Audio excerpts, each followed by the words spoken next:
कहतानी हाँ हे देश के राजा लोग जे भी धनुहा के तोड़ी सीता उनके से ब्याह है जाए।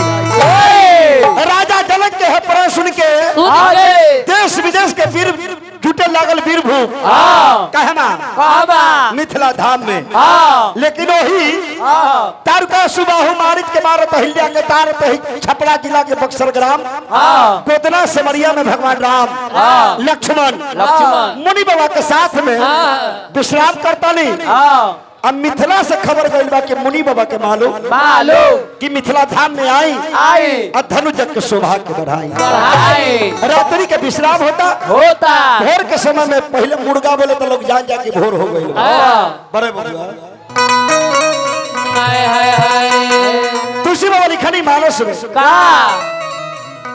उठे लखन निस्बिग सुनी अरुणा शिखा धनिका गुरु ते पहले जगतपति जागे राम सुजा। सकल सोच कर जाए नहाय नित्य निभाई मुनि सिर नाय समय जान गुरु आस पाई चले प्रसन्न चलते दो भाई नित्य क्रियासन वीर थे के राम लक्ष्मण मुनि बाबा के पैर दबा रहे थे।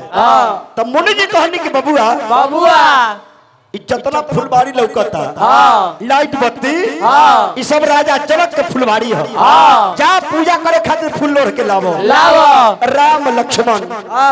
आइए राम लक्ष्मण जी ऊपर खाली मेहमान हो रामचंद्र का ऊपर आइए आप बैठल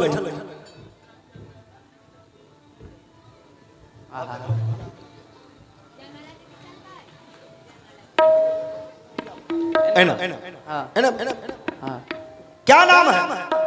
आदर्श राज। आदर्श राज जी। पप्पा के नाम गोलगप्पा। हाँ जा 4 गो रिकॉर्डिंग नाच लिया तो कर दिया सो तो पप्पा के नाम क्या है? गोलगप्पा।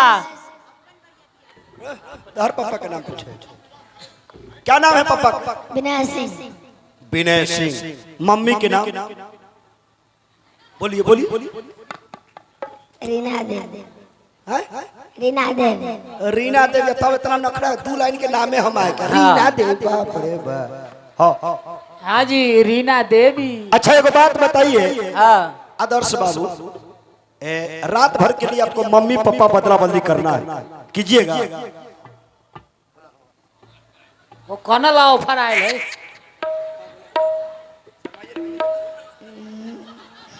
अगर मम्मी पापा बदला बदली नहीं कीजिएगा तब बिहने जब घूमा ना गाँव में तब पूरा मिर्जा नगर के लोग कहेंगे देखा विनय सिंह का लड़का नहीं है कोई चिड़ई मरवा के लड़का। अच्छा विनय सिंह के लड़का के कंधा में ही बंदूक रहता है ना तीर धनुष ना इतना नट भाई लोग लेके रखते हैं माथा में मुकुट पहने ले लो ना विनय जी के लड़का पहनते हैं ना तो देखा बिहने सवेरे गांव के लोग कहेंगे देखा कोई चिड़ई मरवा के बेटा तो रात भर के लिए मम्मी पापा अभी आप राम है। अभी आप क्या है? राम के पापा के नाम राजा दशरथ। राजा दशरथ जी अगर आपके पापा हैं जी तब फिर विनय सिंह वो साइड वाले मौसा हुए। आपका नाम राम पापा के नाम राजा दशरथ। मुंह से बोलो ना। मम्मी के नाम कौशल्या। दूध टाइट से बोला। मम्मी के नाम कौशल्या। हाँ चलो तो 2 नंबर में जाए 1 नंबर में आप आइए। क्या नाम है? आयुष कुमार। आयुष बाबू। हाँ आयुष बाबू। पापा के नाम झागरू मातो। अरे तोहर बाप के नाम पूछला तू? क्या नाम है पापा का? मुन्ना कुमार। मुन्ना कुमार। मम्मी के नाम लवरी देवी। ये अपन परिचय बता रहा है। वो पागल है एक बात मत सुनिए। मम्मी के नाम क्या? चांदनी कुमार। ओ चांदनी के चौराहे मैयो कितना हो गए रे बाप। कहे रे तू कैसे जाना? हम दोनों आदमी जब रे स्कूल में पढ़ाई रहे ए स्कूल में ए में सामने टिफिन में पोखरी नहीं आए चल जाए।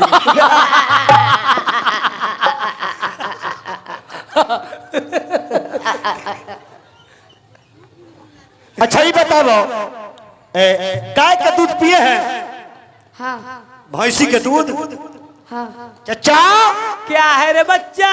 देखे थे मुन्ना जी का लड़का कहते हैं कि गाय का दूध पिए हैं, भैंसी का दूध पिए हैं, तब पहले इनकर मम्मी वाला दूध। इनकर मम्मी वाला दूध सेंटर में उठौना लगल रहे जेकर फैट के जोड़न रहे। फैट पर फैट, फैट पर फैट, फैट पर फैट, फैट पर फैट, उतने आके फैट घट गेले है। ऊ कैसे? है दूध नून छराइना हो गेली। राम राम राम राम। बाकी तू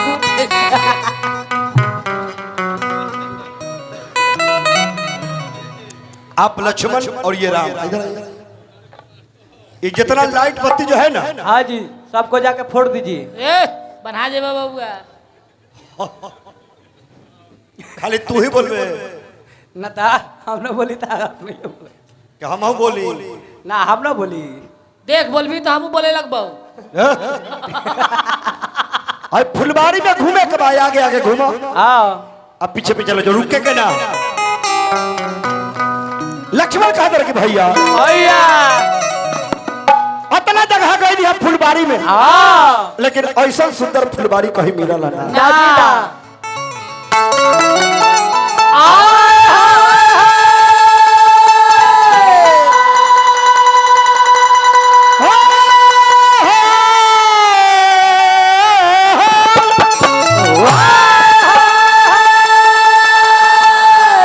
अरे तो बगिया बगिया अरे बगिया बगिया अरे बगिया बगिया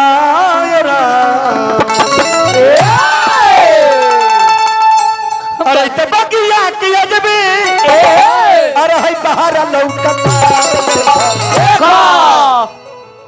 तू कथी समय घर है ऐसे तो हमरो देखे दे ना आगे। अब ई रहता है हमरा आगे तो हम एकर कथी देखी। हाँ ऐसी रही दोनों मतारी बेटी ऐसी रही। ई मतारी है या बेटी? हाँ हो। अब बुझाए कि मतारी से बड़जेठ बेटी है। कौन भगवान एकरा पैदा कलक हमरा समझ में जा होता। जय हो जय हो। ई मम्मी आई बेटी हम तो डैडा। हम तोहर अंटा जी। अंटा जी जी जी जी। आई आंटी है, आप अंटा है। ई घंटा है। हाँ अरे तो बगिया के अजबे अरे है बाहर लौकत। देखो या छोटू बेटा जी हाँ। अरे देखो अब तो फुलवा पे भवरा गुल्ले भवरा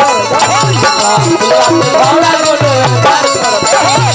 फुलवा पे भवरा गुल्ले भवरा गुल्ले गुलाबी इश्क मेरी जान जाता भूल कर ले तू हमसे प्यार करने की जाता भूल कर मेरा दिल बेचैन मेरा दिल बेचैन है हम सब गुलाबी इश्क मेरी जान जाता भूल कर ले तू हमसे प्यार करने की जाता भूल कर ले मेरा दिल बेचैन मेरा दिल बेचैन है हम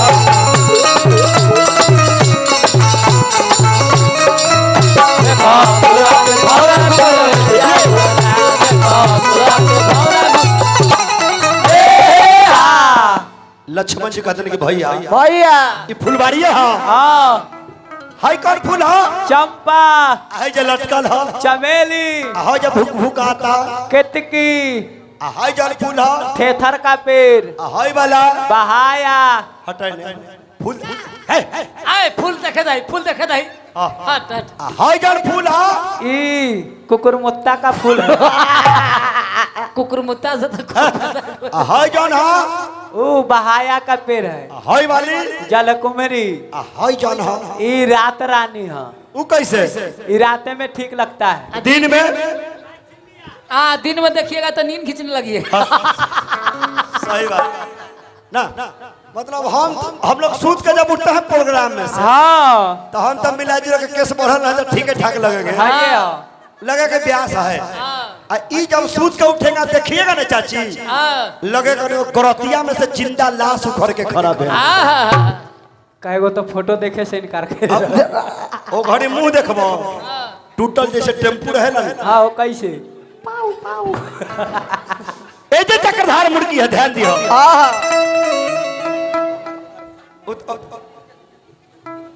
उछले चक्रधार बार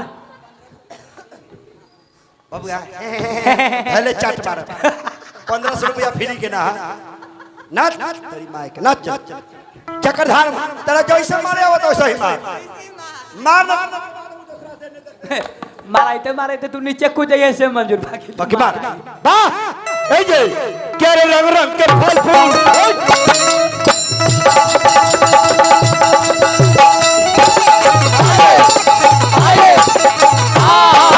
बाहर है तो बहुत अच्छा हो गले हो गले हो गले ले 100 लइए ले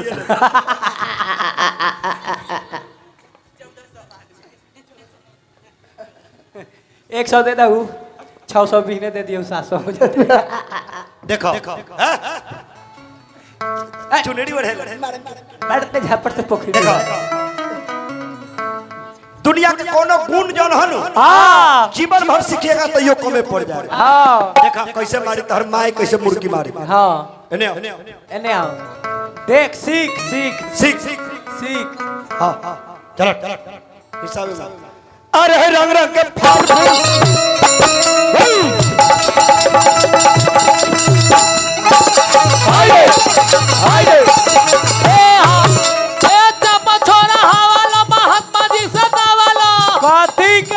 बबुआ राम नाम के जरी हो खाला के बाद बहुते फायदा करी। आवा बबुओ आ बिहारा आ बाबा ए भैया झूमा डाली डाली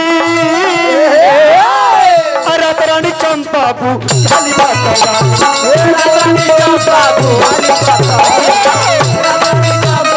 खाली बात त जहां के तकी हाय हाय अरे है कनाए ऐसे से मत कर अरे महाकादारा लौकाता रे जहां के तकी कनाए महाकादारा लौकाता देखो अत फूलबा पे भवरा गुल जार तोर फूलवा पे भवरा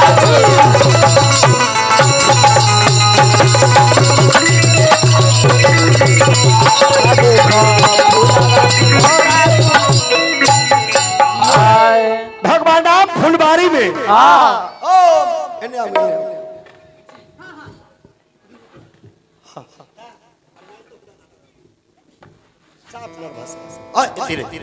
एगो गोर नीचे कीजिए तू पीछे रहो देखो आप पीछे जाइए निचला निचला सीढ़ी पर ऐसा ना कि बैक टू पवेलियन चल जाइए। हाँ अब भगवान नाम फुलबाड़ी में विचरत रहनी यानी कि घूम रहे थे ठीक वही घड़ी फुलबाड़ी के रखवार चंद्रकला नाम के मालिक भगवान नाम के केहू देखल है भगवान नाम के एकदम मेन 4 लाइन रास्ता रोक ले बारे क्या नाम है ऋषुराज पप्पा के मनीष कुमार घर का मिर्जानगर दादाजी के नाम चल चल चल हमारे गृहपति गार्जियन विनोद बाबू के तरफ से हाँ हजार किन्ने बानी विनोद बाबू के गार्जियन के सामने तरका भीड़ी भीड़ी अष्टयाम जग हुआ है तो मंडप चौठारी से पहले हिलता नहीं के कह दिया कि मंडप यहाँ से हटवा दो। हाँ भूल चूक अनजान में जो हो जाता है वो भगवानो माफ कर दे लेकिन चौठारी से पहले ई हटे के ना चाहत रहा लेकिन कह दिल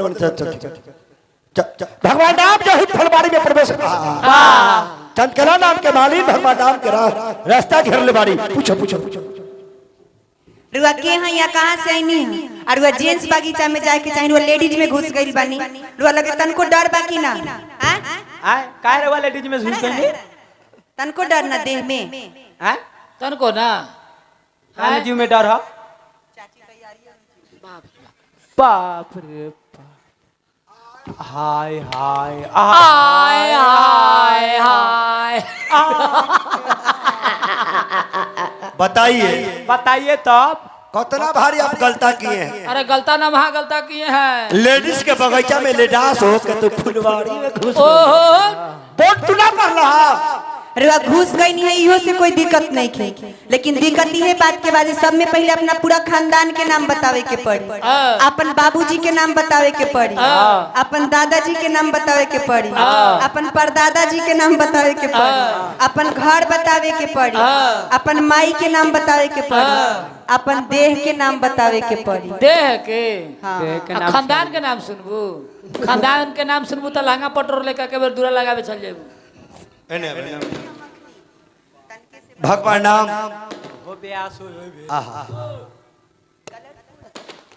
चलिए हमार भलुई पंचायत के पूर्व पंचायत समिति सदस्य अशोक कुमार यादव बड़े भैया की तरफ से 100 रुपया का पुरस्कार मिलल बा। प्रणाम करम मैं माइक के तरह ठीक करो भाई। अभिनंदन शुभकामनाएं।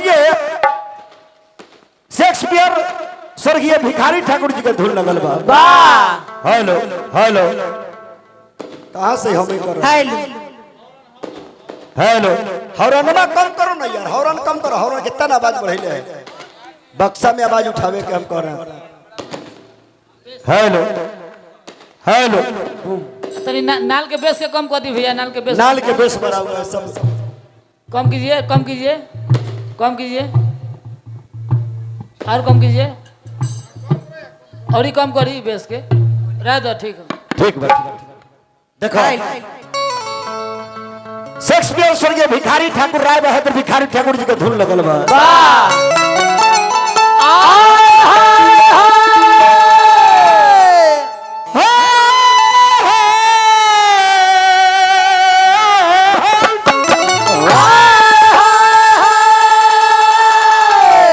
मलनिया कहतरी राम से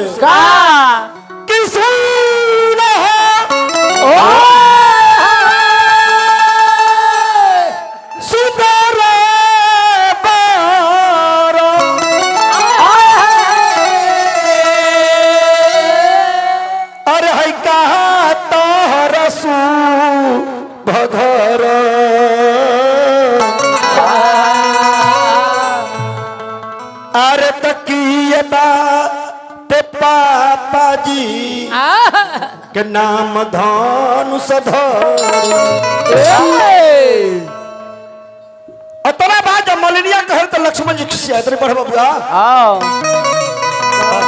आए आए बंदूक को कन्हा में टांगा धरो टांगा। अतन टाइट से बोलियो। सामने से हट साइड हो। हाँ तनी ऐसे हाथ टाइट करो तो बबुआ।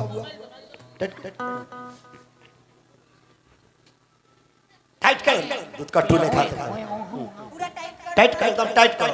पूरा टाइट करू पूरा। हाँ जब तक कहम ना तब तक गिरेगी हम। हाँ कहो हे मालिन ए मालिन क्या है? नाश्ता छोड़। नहीं तो आँख दूंगा फोड़। रास्ता छोड़। रास्ता छोड़। नहीं तो बोला ओहो बुझाई छै। बोला कुकरुकू बोला। तू कहू ना खाली कुकरू को की अंडा दे तो।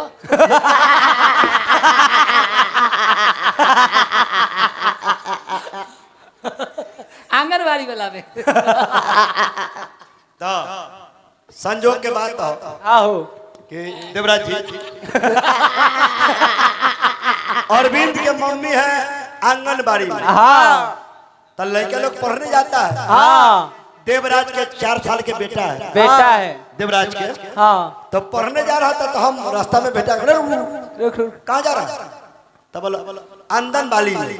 आंगनबाड़ी में ना आंगनबाड़ी में हमने की तो ये हाथ में कथी ले तो बोल अंडा। तो कहाँ से लाया तो बोल मैडम अंडा देती है। मैडम जी अंडा दे छी। अरे बबुआ हाँ सही बात है। मतलब उस आंगनबाड़ी में हाँ जी कभी खिचड़ी खिलाया जाता है। हाँ। कभी अंडा दिया जाता है। हाँ जी कभी लॉलीपॉप दिया जाता है। सब बंद हो गया लेकिन ना लक्ष्मण खिसिया बारे बबुआ। हाँ कि अरे बथता बथता अरे बथता आई हो दंग बथता पेट हमर बथता कपार हमर दुखता दुखता दुखता दुखता दुखता। लक्ष्मण जी कहता नहीं मालिन से के मालिन ए मालिन मालिन क्या है? रास्ता छोड़ बाप के तो रास्ता लगा लो, रास्ता छोड़ तखनी से घुस जाएंगे कहा फुलवाड़ी में कहा ओ हम की बसवारी में घुसता। लक्ष्मण जी कहता नहीं कि तनी घुसे दे ए मालिन तनी घुसे दे के मालिन तनी घुसे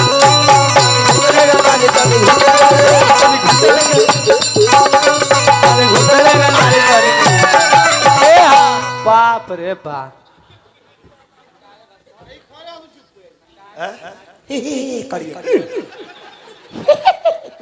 माए मरे धिया ला धिया मरे कथी तो लेवल हाँ हम इनके लिए ठेला ठेली कर रहे हैं। ई हमरा लक्ष्मण के हमरा ठेल ठाल के आरी पर रख ले है ये तमाशा देख रहे हैं। तमाशा हम जोर लगाएंगे तो तू हमरा धोकर ठेल जोड़ ले। ठीक है देखो कौन चक्की का आटा खेले तब रामदेव बाबा के आटा के चक्की खेले। बाप रे बाप दोनों पल्ला के आटा खाई छे। कि अरे फुलवारी के अंदर घुसे दे अरे फूल हम के तूरे दे जियो हे मालिन तनी घुसे दे के मालिन तनी घुसे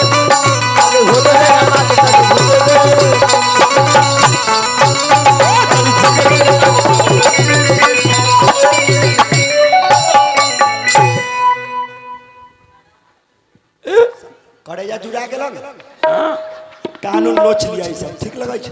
मार के तो नक्शा टेर कर देल। अब वही भगवान राम राम मालिन से कहते कि हे मालिन मालिन प्रेम से कैसे लड़का के माए कपड़ा सिवा दिया के हाथ से लमहर कुर्ता भे ऐसे प्रेम ऐसे हाँ आ तो हिनकर टीकी धके हिलो ई धा के टीकी हिनकर धके ऐसे से करे बम्बे मिठाई बनबै छी। हां कह के हे मालिन हे मालिन जी स्वामीनाथ। तोहरी स्वामीनाथ अभी तोहर स्वामी है उस समय से जान पहचान ना रही, अब चिन्ह गेला। भगवान के असौ स्वामी भगवान के स्वामी कहा जाता है तब तू स्वामी तू बुझले रह तू लड़का से के ठेल ठेल के जब बसवारी में पहुंचे लेते तो अनजान में हमरा जान पहचान ना नू रहे, मतलब बिना बतले जान पहचान हो गेल। जब वो अपन नाम बतैलन ह तब दूर दुर्रे दुर्गे दुर्गे कटिसिया दुर्रे ना कोनो लूट हम मारबो तो भागे लग रही हैं। ते मार लबत दऊ तो खाली हमें के तीर ना हो। अपने बाप भाई लक्ष्मण जी कहता नहीं बबुआ कि अरे चुड़िहार ने का भेष बनाया अरे श्याम चूड़ी बेचने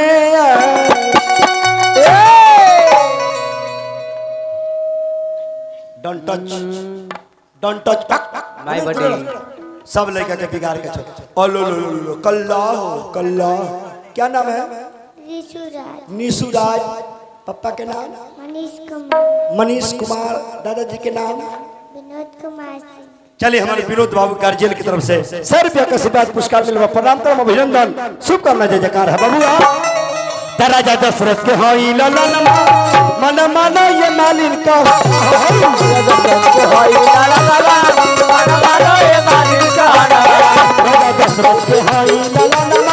मन मन ये मालिन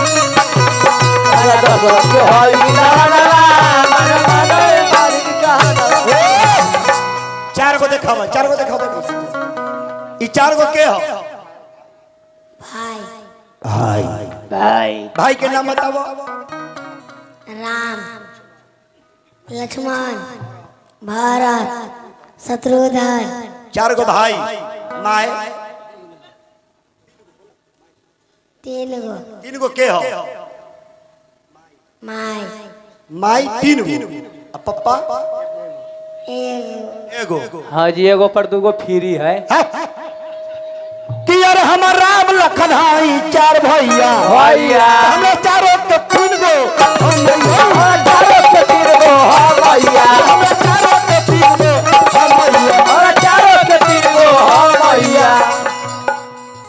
तीनों माई के नाम बताओ तो कौशल्या के काय सुमित्रा तो कौशल्या के कई सुमित्रा कौशल्या के कई सुमित्रा मन मानो ये मालिन कौशल्या के कई सुमित्रा मन मानो कौशल्या के कई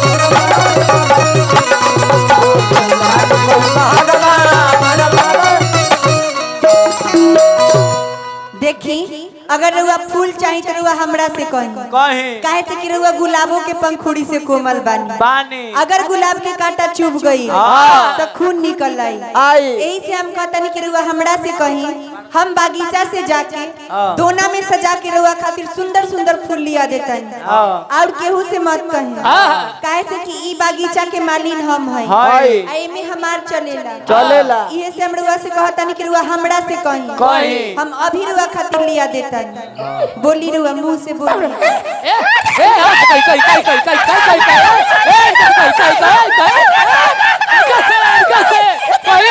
छोड़ दो लजा गेली बाप रे बाप पर हमरे से कहियो ना तोरा से बाप के दिनों तो टप के दिखाता एक बाप के बेटा तो बगीचा में टप के देखो नाम मार के देखो हड्डी गोड्डी तोड़ दिली तो हम एक बाप के बेटी ना चार है बे माना कहिए लबर तू कौन है रे बीच में बोलने वाला तू कौन है छोड़ दीजिए छोड़ दीजिए कौन है रे बीच में बोलने छोड़ दीजिए छोड़ दीजिए ये फुलवारी के गार्ड है गार्ड गार्ड है तो गेट पर बंदूक ले लो जाओ गेट पर आहा, चल ना कुछो कहै छी त गार्ड साहब बंदूक दिखा दीजिए एक बार। थैले चाटी में आदमीए बना दे पागल कहीं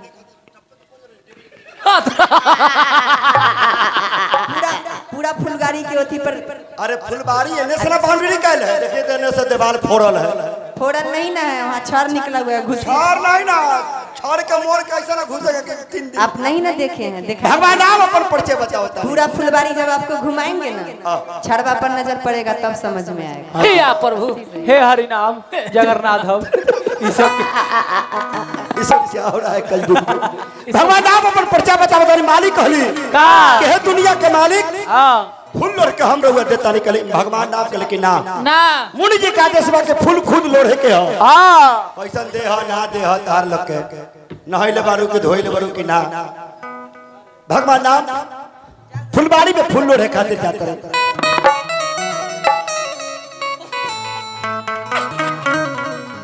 तुलसी बाबा लिखनी मानस में